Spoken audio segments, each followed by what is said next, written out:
In this video we're going to make Sicilian no-knead bread. A big thanks goes out to Ed Pilateri for this recipe, which is an excellent and unique addition to the no-knead lineup. First I'm going to go through Ed's original yeasted recipe and then a sourdough version. This will be the first time I've used sourdough starter for this recipe, so it'll be fun to see how it turns out in comparison. This recipe calls for a couple of ingredients which are not common to most bread recipes. I mentioned how and where you might find them in the text that goes with this video, so you might want to check that out. One of those ingredients is barley malt syrup. It's stored in the refrigerator and it gets very thick. So the first thing I do is I take the 1 tablespoon that's called for in the recipe and I let it dissolve in the 1.5 cups of water that's called for. So I'll just let it sit in there, warm up, and dissolve while I'm doing the rest of the things. And while I'm at it, I'm also going to put in the 1 tablespoon of olive oil that's called for.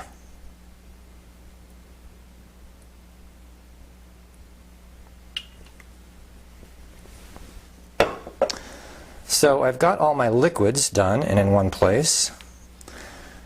And we'll just set that aside for now. And measure out the dry ingredients.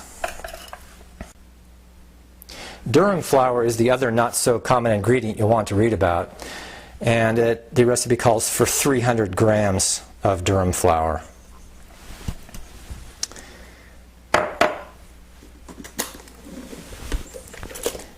And then 120 grams of just regular white flour. I use bread flour.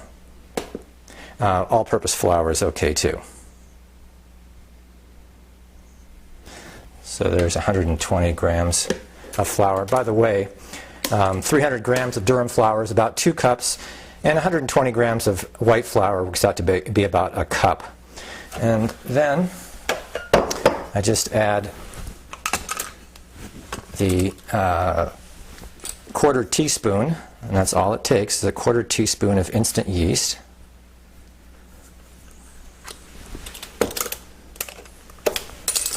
And 1.5 teaspoons of salt. And mix those up.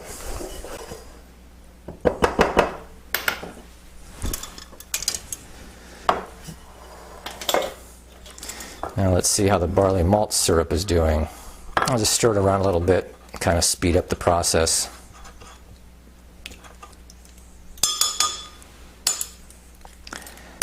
That's good enough. And then I'll just mix it into the dry ingredients.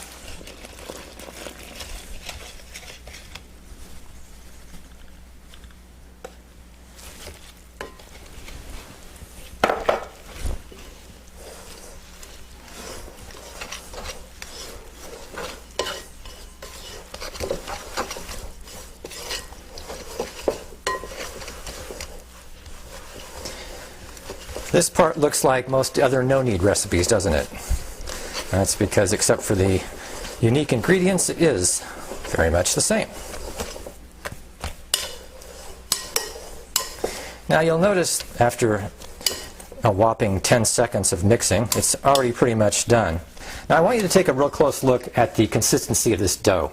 It's actually fairly stiff.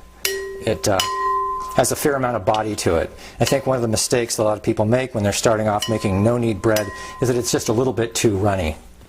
So now that that's done, all we're going to do is cover it in plastic and set it aside until tomorrow morning. Okay, now we're going to make the sourdough version, and the only difference between the yeasted version and the sourdough version is instead of adding a 1/4 teaspoon of instant yeast to the dry ingredients, I'm going to add a 1/4 cup of sourdough starter to the liquid ingredients. Now I've got the water already in here with the barley malt dissolved in it and the tablespoon of olive oil added. So all I have to do is stir in a 1/4 cup of sourdough starter.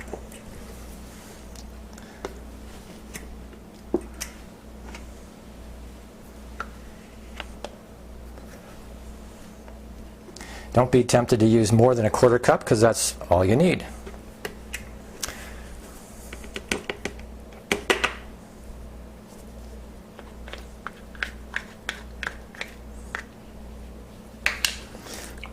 This might take a few minutes to dissolve, and it dissolves a lot faster if you stir it around for a while. It doesn't have to be perfectly blended in, just broken up somewhat.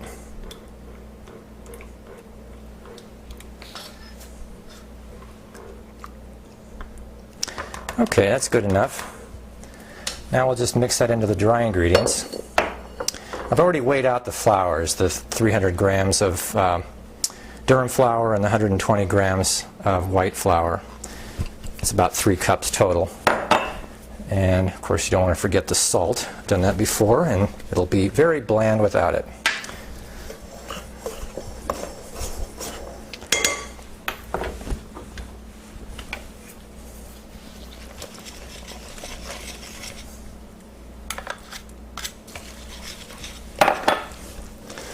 And the rest is just like we just saw. Do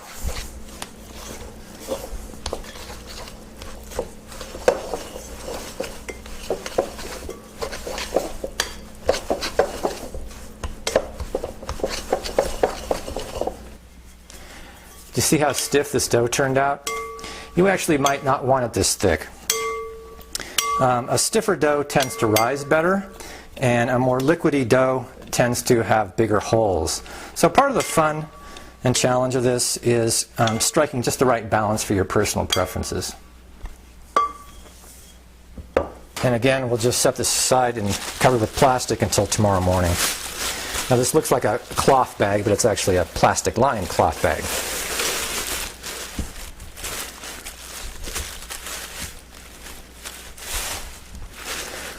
And we're good to go until tomorrow.